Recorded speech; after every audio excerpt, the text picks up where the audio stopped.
here's a preview of what your Film and Frolic iMac is going to look like. You're going to use Google Chrome, not Safari.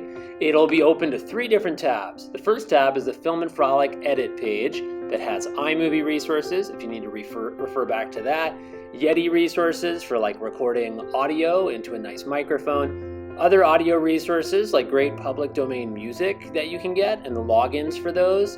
The second tab we've got bookmarked is the theater slides. And it starts with this dashboard slide that has a bunch of different useful links, including the photos from the camp and some other ones in here, and the schedule for the day, all kinds of stuff. And then this one's pretty important. This is the Film and Frolic uploads page.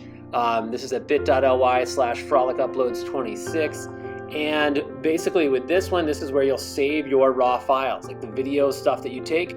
You'll go into your group, like group 1, and you'll put the files here so that everyone in your group can go and access them. Or if you're in group 2, go to the group 2 one and upload everything there, and then everyone in your group will be able to see that from their iMac.